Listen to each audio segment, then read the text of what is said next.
Welcome to Jive Book Review. I'm Tom Rousell, and in this program, I review books about esotericism, history, and pagan religion. Today, we're going to be talking about a book that covers all three of these topics. A very interesting one, Polemos by Askr Svarte. The books, because actually it comes in two volumes, part 1 and 2, were sent to me by the author himself, and I said that one day I might review them. That was a year or two ago, and I have only read the first one of the two, so I can't give a proper review of the entire thing, because although it is two separate books at the publisher's request, the author had never intended it to be two separate books. They were meant to be one, and the first is less than half of it. So the first book is a good read. I enjoyed it. It's a fascinating topic. Tries to marry the radical traditionalist philosophy, or authors like Rejection, with the pagan religion, that is the native European religions. And that's a difficult thing to do, I should know, because I actually tried to do it, and I was offered a publishing deal, several publishers, over 10 years ago now, and I tried to write the book, and I wrote quite a lot of it, but then I abandoned the project because I thought it was too difficult, and there were too many inconsistencies, and I started to wonder about whether it was worth doing. Askr Svarte has encountered many of the same problems I have, and he's tackled them in similar ways that I tried to, but he's also stumbled in the same ways I did. Although I think it's a good book and a great effort, I have some criticisms of it, which I'll go over today. Askr Svarte, that means black ash, as in the tree. He is a Russian of German ancestry, and his Russianness is inseparable from his worldview. He is influenced by the main traditionalist authors like Julius Evola and René Guénon, but also by the contemporary Russian philosopher and theorist who is himself influenced by traditionalism, Alexander Dugin. And that has a very strong Eurasianist perspective, which is sort of woven into this a bit, although he does stop short at some of the sort of Eurasianist and specifically Russian versions of traditionalism that are popular because of Dugin. I'll talk a bit about that today as well. Dugin is not a pagan at all, unlike Askr Svarte. So they're obviously very different too. Svarte addresses Svarte, but I'll just call him Svarte for this. Svarte addresses the legitimacy of contemporary pagan practice from a traditionalist perspective. Most traditionalists were explicitly anti-pagan, and by traditionalists I mean the 20th century authors associated with the traditionalist school. And that was partly due to them being ill-informed and prejudiced, in my opinion. Even Evola, who was more sympathetic to pagan religions, was against so-called neo-paganism. Svarte does not really take these authors to task properly, in my opinion, although this problem is addressed. The book focuses instead on some of the practical and philosophical obstacles that modern pagans face and the errors many have made. He devotes a lot of space to criticizing various pagan groups and authors in Russia and America. Many of the ones in Russia most Westerners haven't heard of. So that's quite interesting in a way. But I think he devotes a bit too much space to that. The details of neo-paganism in Russia over the past 40 years aren't particularly relevant to most modern pagans in the world today. He has successfully integrated the anti-modern and revolutionary aspect of radical traditionalism with a pagan religious perspective, detailing sections on cyclical time, the Golden Age, the question of initiations and legitimacy of tradition, and other traditionalist talking points. His attempt to conflate the forces of modernity and technology with the Titans, Greek mythology, and the Jötnar was very interesting, and it's central to his call for a religious war against modernity, and also imbues the modern world with a kind of mythic narrative, which is quite appealing. However, he does not address the fact that no such religious opposition to technology can be seen in these cultures in the form that he's advocating. He ought to have specified exactly what kind of technology is classed as titanic, since evidently swords, chariots, books, sewage systems, and many other technological breakthroughs in the ancient world were never seen as a spiritual threat, or rarely were, and were frequently integrated into sacred mythology and rituals. I do sympathize with a philosophy which opposes technophilia, but the attempt to refer to technology itself as a manifestation of the chaotic anti-gods required a stronger argument than Svarte provides in the first volume of Polemos. Maybe he goes into greater detail in part 2. I'm not sure. As far as I'm aware, he is the only author to seriously attempt a traditionalist treatise on paganism. I myself attempted this 10 years ago and abandoned the project. Therefore, this book, part 1 of 2, is valuable and his efforts are commendable. However, the book is not focused on the crucial questions of how to practice and overcome the numerous obstacles of traditionalist pagan practice, nor the reconciliation of said religion with a philosophical school which has conventionally opposed it, but rather focuses on criticizing various counter-traditional currents within the numerous revivals of paganism that have occurred around the world. These are interesting to read about, but this amounts to a form of trivia, which is not essential for practicing or understanding paganism from a traditionalist mindset. Svarte contrasts manifestationism, as he calls it, with creationism, and creationism being a cruder form of understanding the universe from his perspective, whereas manifestationism is a fundamental belief of ancient religions as he sees it. And also he talks about the notion of the cyclical time, which is definitely there in many Indo-European religions and is important for the traditionalist school. It's actually something that definitely the two hold in common, despite the traditionalist school being very Islamophilic and monotheistic in general, quite Abrahamic in many respects.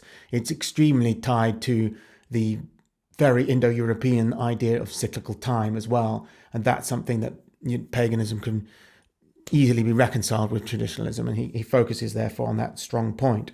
There are also comparative studies among the nature of the different peoples within different religions and their gods. A brief and accurate analysis of the varna system of India, which is the castes, and the correlation between them and equivalents in other Indo-European traditions, which I've talked about on my channel quite a lot. And he compares, the Indian Yuga system with the Hesiodic period of ages, something I've done on my channel, and also Evola had already done quite a lot.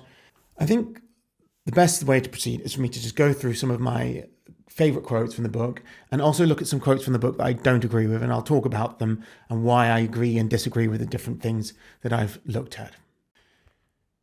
We argue that the primordial root of all traditions is the indivisible unity, sunthema, of the sacred, the dutiful, and the hierarchy, which are manifest in different forms in the social and human being of different peoples. We argue that the reality of the metaphysical tradition, of the transcendental level of being, is superior to the modern, profane, degenerate world. Man, his individual and social life in society, and the state itself ought to be arranged in clear agreement with the sacred order. Julius Evola wrote, "For us, tradition is the victorious and creative presence in the world of that mystic force which is not of this world, i.e. that of the spirit, understood as a power that is mightier than any merely human or material one." He starts off very well. This articulates a worldview that is mine also. I'm someone who was very influenced by Guénon and Evola, especially like about 10 years ago or more, 10, 15 years ago. I was reading a lot of traditionalist authors, and it informed my paganism because I converted to paganism at the same time I was reading traditionalist authors. The primacy of the spiritual order over any material concerns is what typifies the traditionalist school, and I think that's really important for people to understand when trying to read about any ancient religion, because that's pretty much how all religious societies worked, and our modern perspective is so different in the modern Western perspective, so it helps to take another view. But there are problems with traditionalism when you're a pagan, partly because the hostility, as I mentioned, of certain traditionalist authors towards paganism, and an assumption that the primordial religion of mankind was actually some kind of monotheism equivalent to what Abraham has practiced. The founder of this modern traditionalist school, René Guénon, converted to Islam, and that's obviously very problematic from a pagan perspective because it's completely irreconcilable with the real perennialist philosophy, which actually, and I'm not sure Svarte realizes this, because at one point he says that the foundations of the traditionalist school are in the corpus hermeticum. Even if that's true, like the traditionalist school is generally considered renegade on the 1920s onwards, so it's about 100 years old. And it's very much a 20th century phenomenon, but it is not in any way that original, because yes, the corpus hermetic, the Hermetic tradition has precedents, but the Hermetic tradition came out of the Platonic tradition and there were Platonist writers 2,000 years ago talking about the perennialist philosophy. The perennial philosophy is definitely something that was invented by pagan authors. So perennialism has its root in paganism, and the idea then that like later forms of perennialism seen in the Islamic world and articulated by Islamic philosophers that later influenced the so-called perennialist school or in the traditionalist school is just wrong, because that later monotheistic version of perennialism is a corruption of it. The true perennialism is pagan, and trying to reconcile a version of perennialism which is hostile to polytheism is not necessary, because the real perennialism is polytheistic. It has to be. I think he agrees with me in that respect, because he is a polytheist. He had the same problem I had of wanting to try and reconcile these two almost sometimes opposing views. But I don't really think Evola was a monotheist. I think he was a pagan, even though he had wrote about against paganism. This video is sponsored by Legent. Have you ever wondered how the ancient cultures and folkways of the British Isles influenced the culture of the United States? David Haggett Fisher's award-winning book, Albion's Seed, famously explores this topic. Now you can absorb all the fascinating information within without actually reading it. Most non-fiction books often consist of only 20% new info, and the rest is stuff you already knew. Legent condenses all the new, essential and original ideas in a book into a more succinct text, which you can read or listen to as an audio file in 25 minutes or less. You can learn from your phone wherever you are, and it's a much more efficient form of learning. This particular short of Albion's Seed is so well put together that once you've finished it, you really get a thorough understanding of the book. It's as though you read it and took notes on the key concepts, except you can skip the long process and save time. There is a 7-day money-back guarantee in case you don't like it. And if you sign up now with promo code STJ10, then you can get 10% off. I highly recommend this innovative new service. Try and stick to quotes that are essentially relevant and sum up the book. Man no longer sees things as symbols referring to the higher dimension and loses the kernel of divinity. This view of time and history as endless quantitative development, the fragmentation of quality, corresponds to the Iron Age of the cosmos, the Black Age of Kali time. An even denser view of history and such unbearable ductility of time found its conclusion in the notion of the end of history. Here he's referring to Francis Fukuyama's 1992 book, The End of History and the Last Man. Pierre Chauneux remarked on this matter, "The rejection of history is a temptation for civilizations that have emerged from the Judeo-Christian tradition. This end of history is not an eschatological finale in the likes of Pralaya, Ragnarok, or the Apocalypse, but entails the maximal uniformity of life, its solidification in place. This is the endless today prolonged into tomorrow.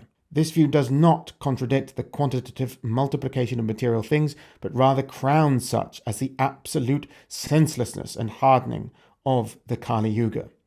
So I'm very much in agreement with his critical view of the modernist Fukuyama view of history, and also of the idea that some of the, like Christianity and others and their linear ideas of time lend themselves towards a kind of quantitative development of history, like to a progressive view of history. The end of the Golden Age is frequently deemed to be the Neolithic Revolution, i.e. the transition to settled life and agriculture with the increasing role of culture, the Latin cultura from the verb colo, colere, meaning cultivation and later upbringing or education, and the emergence of an even greater contrast between culture, man, community and nature.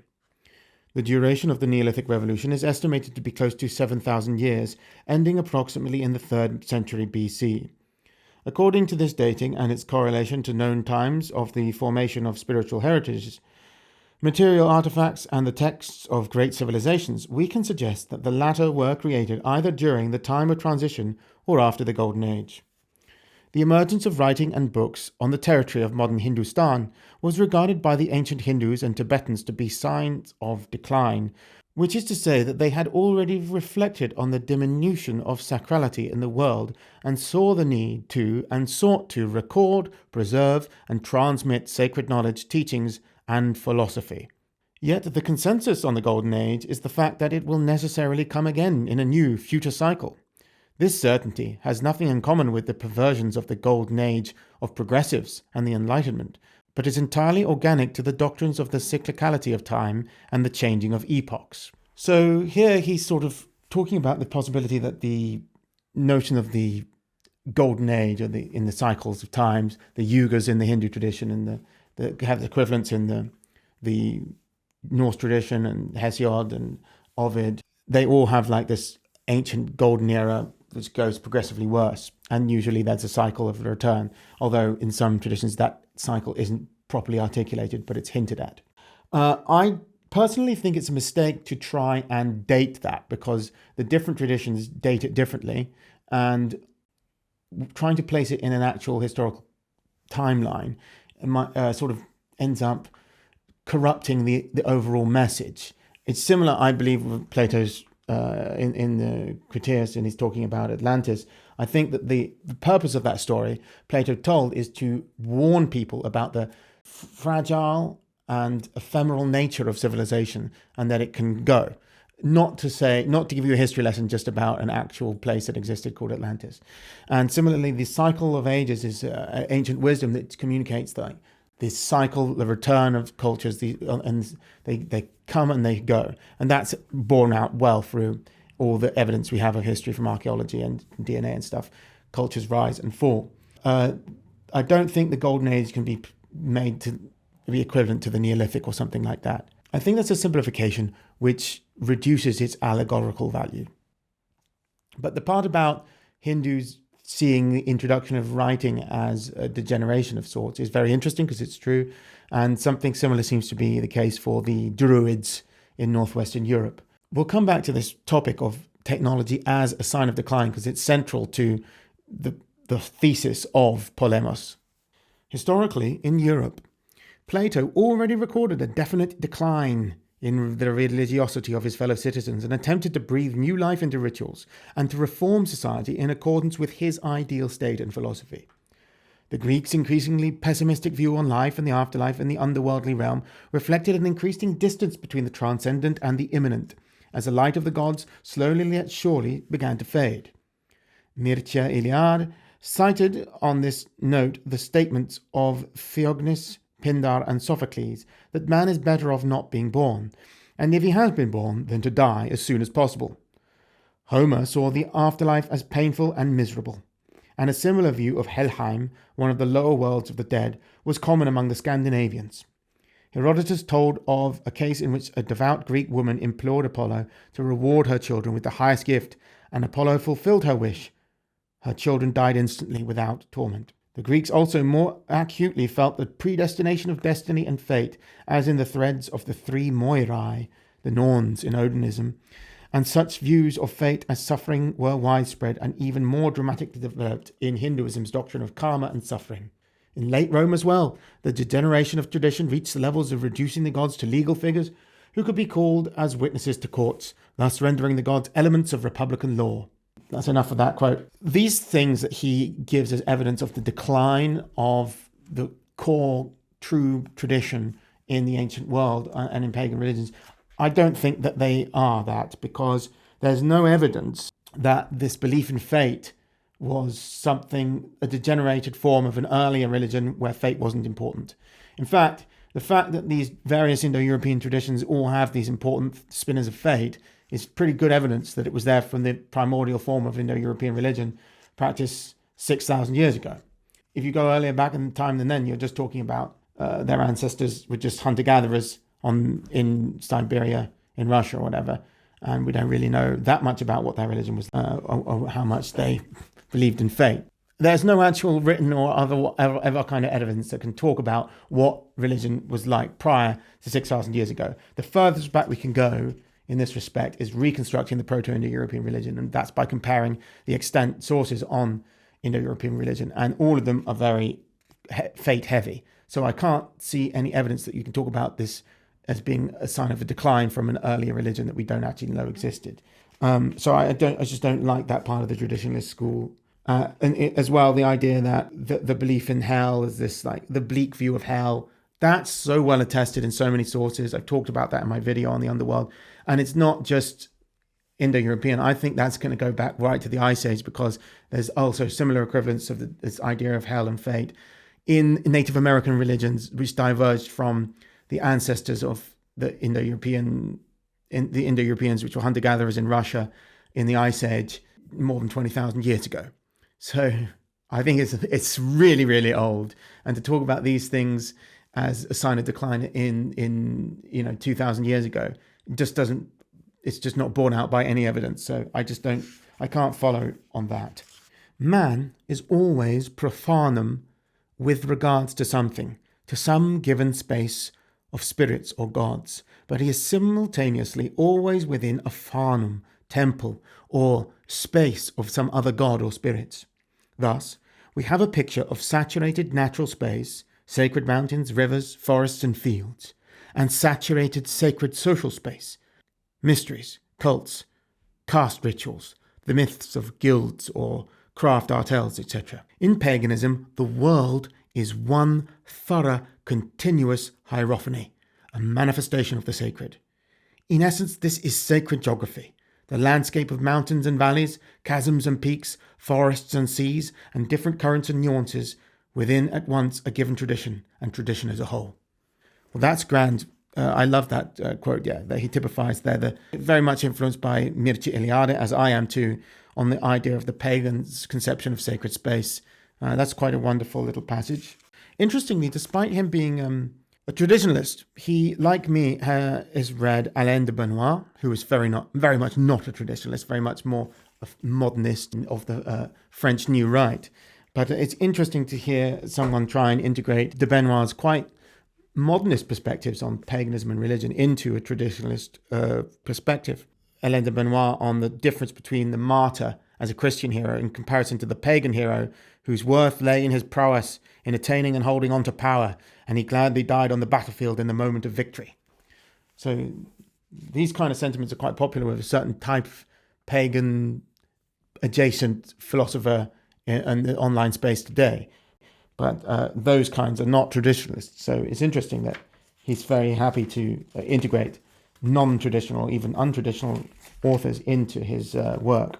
The problem of initiation is a huge one in modern paganism, especially because of the influence of the traditionalist school. The traditionalist school holds that all traditions require initiations and a chain of tradition to make them legitimate. And this prerequisite has somehow become extremely influential outside traditionalism, to the extent that it's used by Christians in general as a polemic against modern paganism, saying you haven't got that chain of tradition. But the thing is, it's never actually said anywhere in paganism that you need that. Certainly initiations were necessary for priesthoods. You don't need an initiation into paganism, but you need an initiation into the priesthood if you wanted to conduct the rites. And of course, you need the rites to be conducted. So there is still an issue of initiation. Anyway, he addresses it. By the way, this was the main problem I tried to address for years. I tried to address it myself, and I come to the conclusion that a lot of the problem is just not as big as people think it is, because the presence of the gods is always there. The actual traditionalist perspective is that the legitimacy of any initiation is its vertical origin. It ultimately comes from the gods. But the gods are always there. They're always accessible from paganism. There is no need for like a prophet or someone, a Muhammad, to link everyone to the god. It's always there. So this initiation thing is rather overblown in my opinion. But let's just hear what Svarte has to say on the subject. If tradition is a chain of transmission which, according to Guanon, originates outside of man on the metaphysical level, then initiation is that which at once binds and is transmitted through this chain. As an action, initiation means that a person transitions to a different mode of existence. All coming of manhood rights for boys or womanhood rights for girls mean transitioning from one form, through dying, to another form of life in society. The initiation of a person makes them complete into a real human being. Before initiation, a person exists merely on the natural level of existence, is not independent, and does not participate in the affairs of society on equal footing.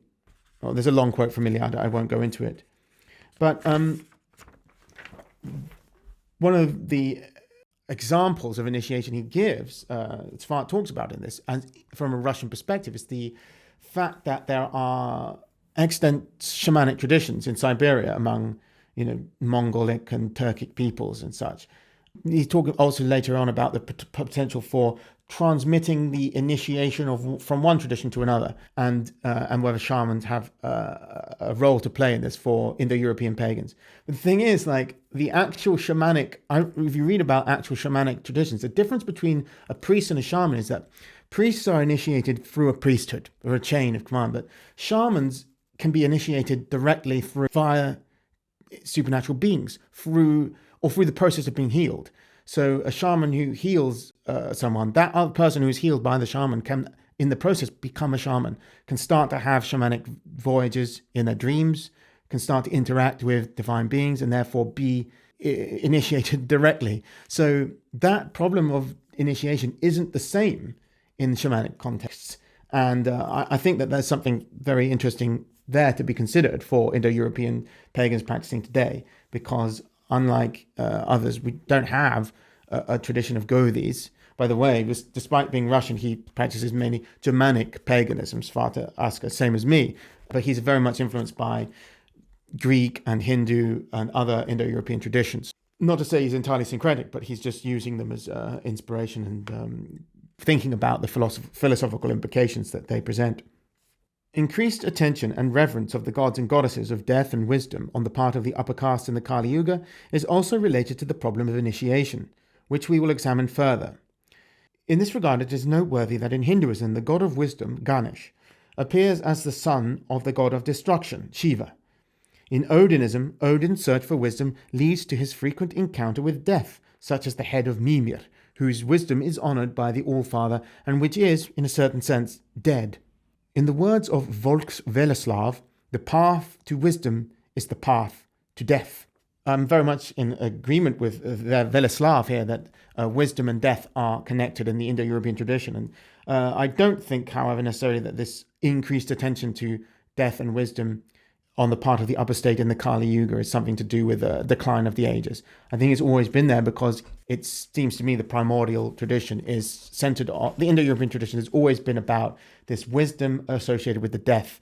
The underworld is a source of wisdom and always has been from the beginning. I don't see that as in any way decline. More on the subject of initiation, he talks about Baron Evola, who disapproves of so-called self-initiations. So self-initiation is something that some people would argue is a suitable path for people today. But some traditionalists consider that to be a bit wishy-washy and new age, and he addresses this here. Agreeing with the Baron in his conclusions, the Baron Evola, in his conclusions that self-initiation is often the fruit of delusions and enthusiasm for fairly simple miracles, accidents, or simply unusual states of mind, and the discovery of new facts, let us dwell on the two aspects which Evola considered key to self-initiation. So self-initiation here is considered as a legitimate potential path, although also fraught with danger. The first factor is the intervention of a higher force, without which there can be no initiation. If Guénon saw this expressed in the earthly continuity of chains of initiates, then we can point to this chain as in fact consisting of one link, that of the divine with man. The divine is on the top link of the chain, while man is on the bottom. The matter at hand is the direct initiation of man from God, the bestowing of insight or epiphany. This is known in Kashmiri Shaivism as liberation spontaneously bestowed upon the adept by Shiva. The metaphor of one link directly hints to the unity of the nature of the gods and people, as well as to the fact that there exists between them merely a difference of levels. Such forms an obvious example of direct vertical initiation. The second aspect is existential trauma, which ensures the inner readiness of a person and the rupture of levels, which the adept might not suspect himself. A most glaringly evident illustration of this principle can be seen in the alchemical metaphor of acquiring the philosophical fire. The first means of obtaining this fire is the immersion of a substance into a fire of such force that it burns everything, even the dampest of wood. This is the society of tradition, in which the sacred is absolutely everything, and every soul drawn to it is also sacralized. The second means is immersion into absolute ice, into the void. In this case, the fire burns within, as a radical divergence with the identity of the surrounding environment. This is the consciousness of oneself within the thickest of ice, in the darkest of nights, in the heart of hell, and consciousness of one's difference from their surroundings. As Heraclitus said, "What night sets in, man lights a fire." So a very interesting idea of a potential here for self-initiation, which is still vertical.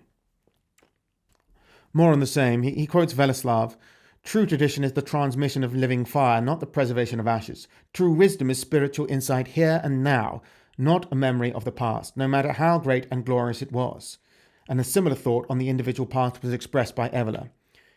Therefore, those who, once they have assumed the karma of this civilization in which they wanted to be born, being most certain of their vocation, want to move forward by means of their own power to seek to reach metaphysical contacts, instead of making mere horizontal attachments to organizations which claim to offer them support in their search. Those are naturally on a dangerous road, something which we want to underline explicitly here. They will be traveling in wild country, without credentials, nor an exact geographic map. But basically, if in the profane world one considers that it is natural that a person of noble origin risks his own life when the goal is worthwhile, there are no grounds for thinking differently with respect to the one who, given the circumstances, has no other choice when it comes to the conquest of initiation and of liberation from human bonds. So, the individual path, even from the perspective of Evola, can be a noble, and in fact the obvious path for a noble seeking liberation, spiritual liberation. Going on the exclusivity, this is Svarte now, on the exclusivity and rarity of initiated individuals representing an elite, Guénon issued the following remark. In the final analysis, we could say that the elite, as we understand it, represents the totality of those who possess the qualifications required for initiation, and who naturally are always a minority among men. All men are in a sense called by reason of the central position the human being occupies among all the other beings found in the same state of existence, but few are chosen, and in the conditions of the present age there are indeed surely fewer than ever. The existence of initiatic societies, as Guénon saw them, seems to us to be either dubious or possible only in remote areas of Asia, or perhaps among the shamanic peoples of Russia. As I was saying earlier, he talked about the potential of the shamans. This absolutely excludes all so-called New Age groups. It would be a great blessing if a pagan community or association were headed by an initiated person capable of guiding others on their own paths. But this is a rather optimistic view. Unfortunately, many stop on a certain, far from highest level achievable through horizontal initiation and in their corresponding inner work. I agree with some of what he says here. Obviously, I don't think that this initiation from an existing tradition is possible for pagans, because I have many colleagues who have attempted this, and I was thinking as well. I know, for example, Borja Villayonger was initiated first both in the Jewish and in the Catholic tradition, and those priestly initiations are not transferable to his current tradition. He's a pagan now. He obviously thought that they might be, but I don't think he thinks that now. Also, people who have been initiated into some Eastern tradition, Finnish author Askr Svarte, he went to India and did all this, and then he realized afterwards that he could not be transferred properly to his tradition of Germanic paganism. He, like Askr Svarte and myself, practiced Germanic paganism now, but although he said he learned a lot in India and he could learn from it, he couldn't take an initiation from one tradition and transfer it to another. I do know some people who claim that they have, often they're Buddhists, some Buddhists who believe that having been initiated into some Buddhist tradition or other makes them more qualified as authorities within the Germanic pagan tradition, but there's absolutely no evidence for that.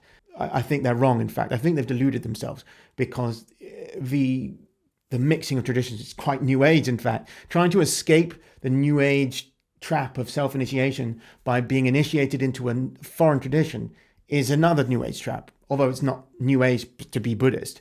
The idea that Buddhist authority can be transferred in a Germanic pagan context is just not true. Or any other. And I completely sympathize with people who tried it, because I was thinking of trying it myself.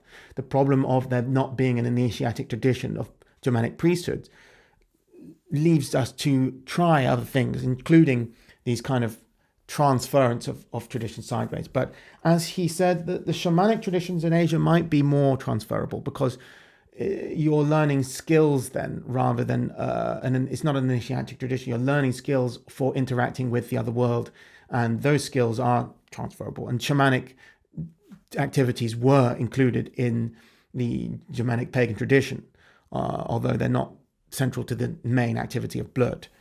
There are other ways to learn how to interact with the divine, and directly from the gods, I think, is the best. There's an interesting passage here about the debaptizing, that's washing off the former initiation into another tradition. Some Russian native faith priests distinguished one of the main significances of this rite to be the withdrawal of the person from the pendulum of Christianity and anti-Christianity, which is to say, the lifting of inner tensions and fanatical conflictedness, their liberation from spiritual burden for the sake of their further path. One historical example of such was cited by Henry of Latvia, who observed mass cases of debaptizing among the populations of the Baltic states in the late 17th century, where Christianity had been the religion of the Saxon conquerors. Quote, "Lo, the treacherous Livonians, emerging from their customary baths, poured the water of the Dvina river over themselves, saying, 'We now remove the water of baptism, and Christianity itself with the water of the river. Scrubbing off the faith we have received, we send it after the withdrawing Saxons.'" So that's very interesting, because it talks about the importance within the native European religion of Baltic paganism to wash away the initiation into the foreign religion of Christianity. Pretty good evidence for at least one European tradition that a sideways initiation from another tradition is not possible for pagans. So I think most of my colleagues who have attempted that in the past have now abandoned that idea. It was, due to the influence of the traditionalist school, considered a legitimate potential path, but I just don't think so anymore. But its legitimacy was so couched in the ideas of perennialism and the fact that all traditions lead to one truth, which can very well be true. But that doesn't mean, just as you use the metaphor of a mountain with many paths, if you start going up one, that doesn't mean that there's a path going from one to the other. It probably means that you're going to fall down if you try and go from one path to another path. So don't try it. Volk Veleslav has proposed a simple, and in this simplicity, incredibly pure and strong rite of purification and naming. The initiates to go out into the field in the morning, wash themselves with dew from the grass, greet nature and the sun, and introduce themselves by their new Russian name.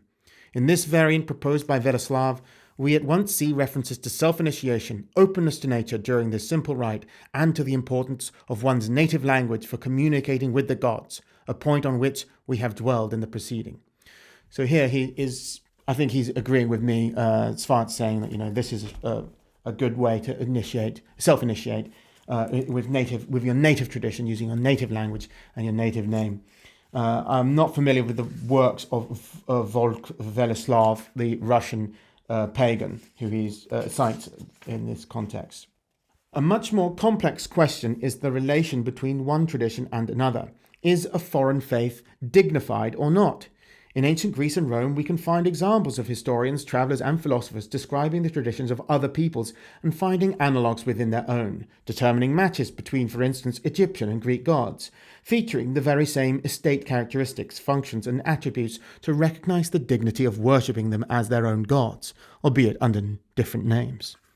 Attributing absolute counter-initiatic quality to another tradition is right only within creationism. That he's talking about the exoteric Christian and Islam.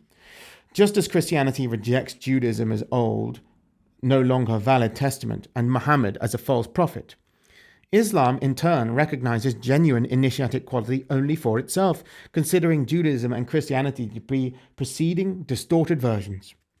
Judaism does not recognize Christ and Muhammad as prophets at all and considers Christianity and Islam to be sects. All three of the Abrahamic religions, for their part, deny any initiatic quality on the part of the non-Abrahamic traditions. This situation is overall the root of the purely creationist phenomena of religious wars. Colourful confirmation of this can be seen in the following quotes from the Bible. Pagan traditions, on the other hand, postulate a fundamental plurality of paths, qualitative by virtue of polytheism. The veneration and serving of one or another god is not a contradiction in relation to other gods. The imagination of counter-initiation becomes most lucidly irrelevant in the case of the veneration of light creator gods and dark gods of death. It may seem that tantrists and agori, meditating in cemeteries and eating raw meat, are far removed from divine initiation in comparison to Brahmins and Kshatriyas, but in reality this difference is a gross illusion. The Russian traditionalist philosopher Alexander Dugin, commenting on the notion of counter-initiation in relation to Abrahamic traditions, declares a similar view of heresies. More often than not, religious nonconformists, heretics, Satanists, etc., are seeking the totality of sacral experience which the representatives of orthodoxy cannot offer them. On this basis, it can be concluded that intra-traditional differences, currents and sects can be understood, for instance by Hindus, without negative connotations and not as counter-initiatic. I think there's some truth to that. There is certainly not the same hostility towards other traditions for pagans as there is for the Abrahamic traditions. But I think, for example, we know the Druids were sent to places like Greece to learn about the wisdom of the Greeks and other cultures. And I'm sure those kind of people existed. They weren't completely blind to the wisdom of their neighbors. But there's one thing to learn about and appreciate the wisdom and perspectives of other cultures, and it's quite another to claim that there is a cross-initiation potential, because we don't see any actual evidence of that in the ancient world.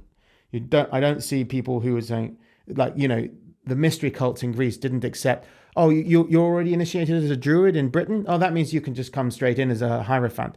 You can be a high priest here. That doesn't happen. So there's very separate initiatic traditions. And also, he's sort of glossing over in India the conflict between sects. Philosophical and theological differences are a big thing in India. So there are some counterpoints to be made there. Here's an interesting way he talks about making the traditionalist perspective current and the pagan religion integrated into a narrative of modernity. When we characterize our time as anti-traditional or secular, as a time in which all that is archaic has supposedly been overcome as infantile human delusion, then we are depriving ourselves of the right to call this era by its name in terms of tradition, the Kali Yuga, the Iron Age. If we speak of modernity as the age of Kolchai, the Koshchny age, as the epoch of Ragnarök, then we impart it with traditional characteristics and a traditional description. If it is the Iron Age that indeed surrounds us, then this is no mere matter of anti-traditionality. We are within tradition here and now. We always have been. The surrounding situation of collapse rather fully fits into traditional eschatological prophecies. Metaphysical laws are still in effect, and the wheel of the Celtic cross continues to turn. We are in the very heart of the night. We live in a traditional world in which the gods have retreated and been concealed. We live in a traditional world in which the titans and chthonic material monsters are gaining the high ground in the battle with the gods. The titans, chthonic, and their great mother are always antagonistic to the gods.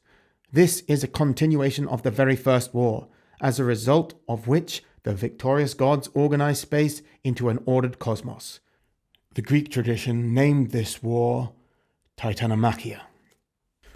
Svarte returns frequently in the book to the idea of the integration of modern technologies as a manifestation of the Jötnar or the Titans in our modern world, chaos against the gods. From the point of view of pagan thought, the assumption that it is possible to support science in debunking Christianity and the latter's authority is one of the greatest misconceptions. For science, as understood in the illustration of modernity, there is no difference between the gods of manifestationism and the god of creationism. Science, as an instrument, as one of the weapons of the Titans, is aimed against any and all hierarchies and divinities. The principles of physics, mathematics, and positivist rationalist science are transplanted into the sphere of the humanitarian and social sciences, into ideology and politics, and thereby infect the active estates, a la Plato, of auxiliaries, warriors, heroes, and all passionary people realizing their nature as rulers. He goes on as follows: the use of technology is pure black magic, the deceptive gifts of the subterranean dwarves, which should be used within a whole complex of protective magic and verbal determinations through the demonic element. The value of linguistic purism can be called into question if one merely quotes words and does not pay attention to the importance of negative interpretations of the translations of new terms. Here he's referring to the translation of the term internet as niti, meaning threads, which he is concerned that some pagans talk about the internet as if it was a traditionalist conception of like something equivalent to some pagan concept. So he wants to see the internet as entirely bad. It is necessary to think of traditionalism and modernity in a different perspective, not in the diachronic view which presupposes that tradition was, that within it Ragnarok already happened, and thereafter came modernity, in which there are neither gods nor titans, but in the synchronic view, in which Ragnarok is being fulfilled here and now, in order to reveal that the phenomena of modernity are the new faces of the titans, the Jötnar, the Asuras. In this regard, we believe that the insight that we are living in precisely this era and situation today is, without a doubt, an important and necessary step which every pagan seeking the divine in our days must take. I certainly agree with a pagan perspective that views all the phenomena of the modern world as part of the same world of the tradition, that the ancient contests between opposing forces continue in the world as it is now.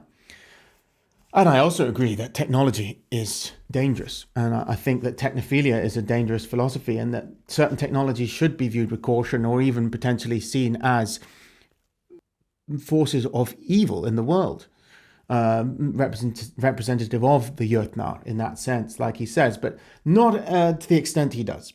The fact of the matter is, he talks earlier about how the ancient Hindus viewed writing as a degeneration, yet within our tradition, the written form of our tradition, the runic writing system, is a gift from the gods, from Odin.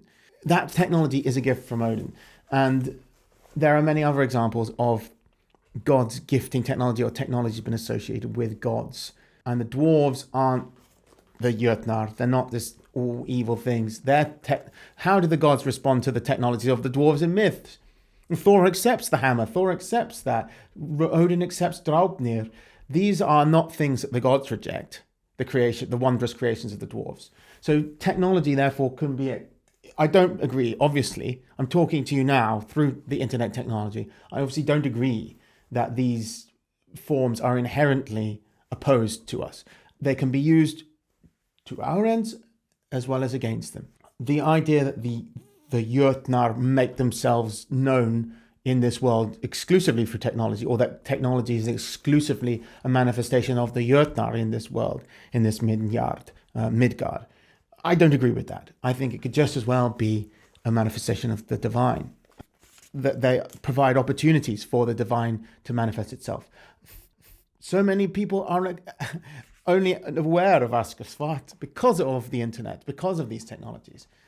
Right now, you are one of those people. So it kind of undermines what he's trying to say in that respect. But I am sympathetic with his general view that, technology is a force of corruption in the world, and that these technologies pagans need to view these technologies with suspicion. I've already articulated this fully in my speech at the Pagan Futures Conference in 2022. In the following passage, he talked about the rejection of the modern world from pagans. For pagans, the situation of modernity, there is no such force capable of spiritualizing the whole space of the West. Today's pagan communities are incapable of this. The important step to be taken is recognizing that modernity did not appear in a vacuum, but that its mythological background, its hidden essence, is the titanic, chthonic element opposed to the world and gods of myths. In this optic, man lacks the solar capacity to spiritualize the Promethean legacy. In other words, with the growth in the number of black gifts and titanic miracles, man descends into the lower states of being and regresses to the strictly rational, or in most cases, animalistic element. For the pagan who takes the side of the ancient gods, the consistent rejection of such chthonic gifts is the ascetic path of ascent from the worlds of hell to solar Olympus to the gods. The European pagan, the pagan of modernity, must give principled and firm answers to these dilemmas. So, yes, I think it's probably true that rejecting a lot of the aspects of the modern world will bring you closer to the gods. He's using here a Volian language that somewhat distorts the nature of the Norse Germanic tradition that he follows, hell being negative or opposed to a solar Olympus. A little bit of a problem there when you mix these terminologies. I've seen this before, like Ovola also talks about the solar as the masculine principle, which is of course the opposite of what we believe as heathens. The solar is feminine. Here's his claim of the Hermetic origins of perennialism. In order to more accurately analyze the nature of postmodernity and its constructs in relation to pagan traditionalism, an important digression and reflection on traditionalism itself is in order. Modernity began its active advance in the Renaissance era, and it is to this period that Mark Sedgwick has traced the roots of the philosophy of traditionalism back to the Italian thinker Marsilio Ficino's translation of the Corpus Hermeticum, the authorship of which was attributed to Hermes Trismegistus. Thus unfolded the notion of Philosophia Perennis, the eternal philosophy or eternal wisdom, which would later be developed with the rediscovery of the philosophy of Plato and the Neoplatonists. In the early 20th century, traditionalism would be enriched by the discovery of Indian Vedanta and the correlation of Philosophia Perennis with Sanatana Dharma, and would come to be expressed openly in the works of Matigioi, René Gonon, Julius Evola, Titus Burckhardt, and others. Thus, traditionalism appeared simultaneously with modernity in the periphery of the latter and came out into opposition to modernity in the 20th century. So yes, I agree with that narrative, but it's important to recognize that the Platonism was rediscovered. It was always there, and that the very Islamophilic perspective of Guanon is anathema to anything Solustius wrote. A lot of the Platonists were extremely against Christianity, for example, and so you can't possibly think that they would consider Islam and Christianity as valid paths, as Guanon did. Evola didn't, and he rejected Christianity and Islam, despite what Frank Kelly may say. He did not convert to Islam. He was only for self-initiation. Like me, the author, Askr Svarte, opposes the post-human and the transhumanist philosophies of the current era. The translator sometimes translates the post-human as post-humanism, which is incorrect. Post-humanism is something very distinct from post-human in English, so that was a problem, but a little criticism of the translation. The title of this chapter is The Post-Human, but then it talks about post-humanism meaning post-human. The human of postmodernity is the rampant desire machine of Deleuze and Guattari, one who derives pleasure and satisfaction from the process of change itself, not from the result of or goals, which are not intended at all. Under postmodernity, the very biological constitution of man is declared a fascist dictatorship over the freedom of organs and joints to act as they will. The vertical posture of man and the tension of organ system is seen as a dictatorship of consciousness over organs and corporeality. The internal parts of the human have the right to organize their own administration, their own parliament, and to make decisions. That's very interesting to apply leftist thought to biology itself. In this quote, he criticizes the obsession with the transhumanists and such with artificial intelligence and robots and these kind of things. A being that does not come from out of a mother's womb, and thereby is similar to kin and fellow tribesmen, who does not die and is not born over the course of initiation, and who does not go into the earth or the fire after death, is not a human being.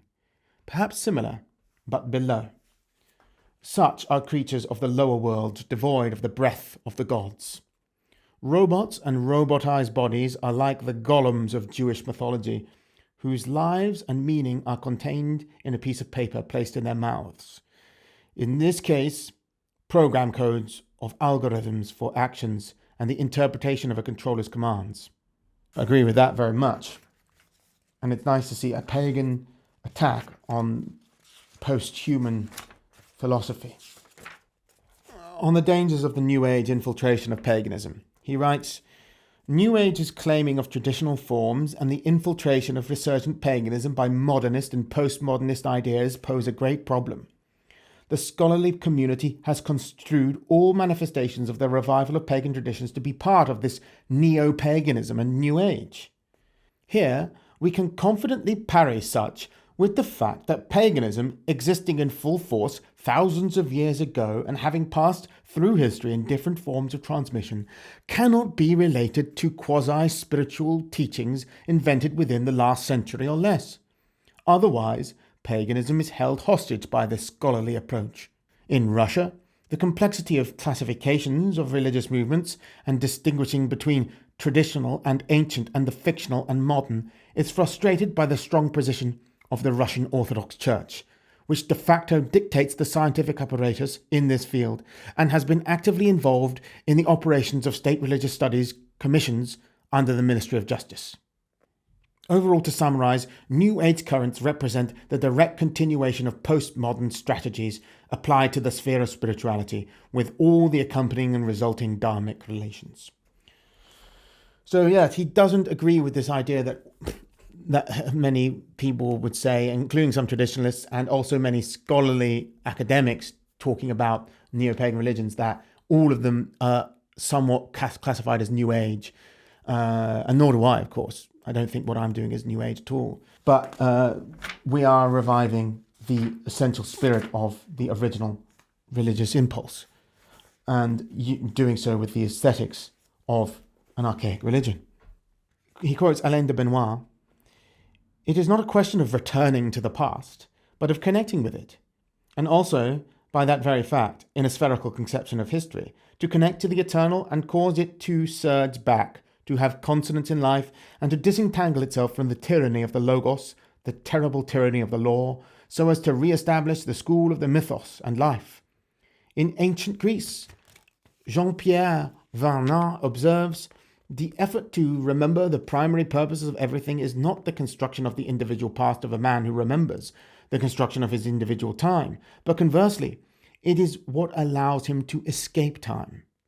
In the same way, it is a question of referring to the memory of paganism, not in a chronological way, so as to return to an earlier time, but in a mythological way, to seek for that which, through time, surpasses time and still speaks to us today. It is a question of connecting to something that cannot be surpassed, rather than to something that has been surpassed." On the dangers of trying to transfer the wisdom from one tradition to another, as I previously discussed, Svarte writes, "A well-known but simultaneously most controversial and risky practice is that of translating the elements of one tradition into the language of another with the aim of restoring or covering gaps. The experience of translation requires sensitive, attentive, contextual immersion both in the tradition out of which the translation is being made, as well as the tradition into whose language the translation is being introduced. In this process, it is important to convey the structure and meaning, sometimes at the expense of external forms, but to the benefit of organic embedding and restoration. On this matter, Nigel Pennick has quoted the words of Antonio Gaudi, which reflect our own comments.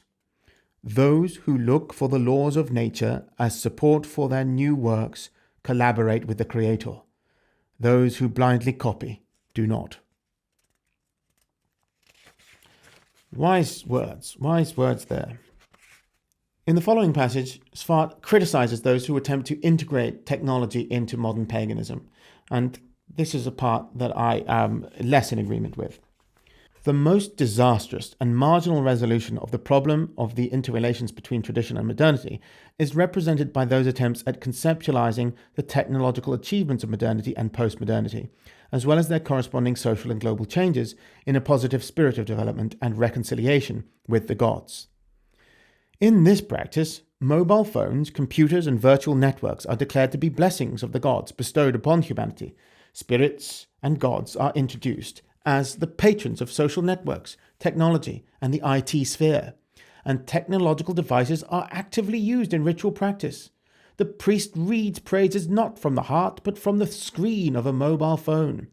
The forest is consecrated not by fire, but by electrical illumination, and all sorts of technology are employed to create a theatrical effect for participants. Thus, the rite is leveled down to a spectacular quasi-ethnic setting of special effects. Hand in hand with this practice proceeds the syncretism of traditions, or the assertion that there is no need to belong to one tradition alone, that anyone can praise any gods.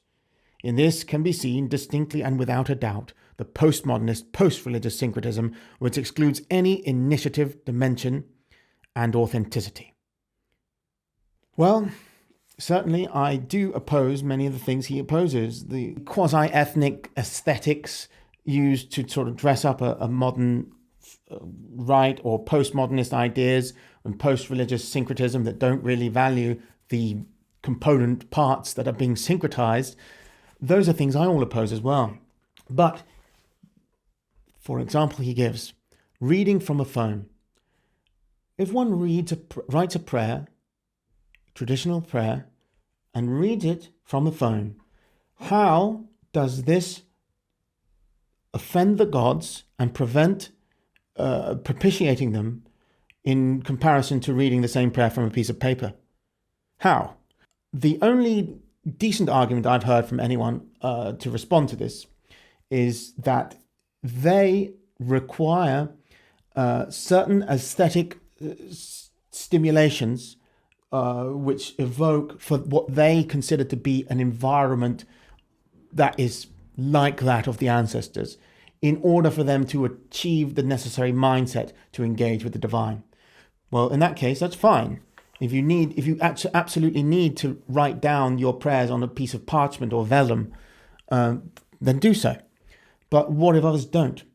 And this, to me, also is a sign of decline, of degeneration, when you are so dependent on aesthetics that your actual ability to engage with the divine is hampered simply by the presence of a technological device that is not in any way distorting or imposing itself onto the tradition or the rite.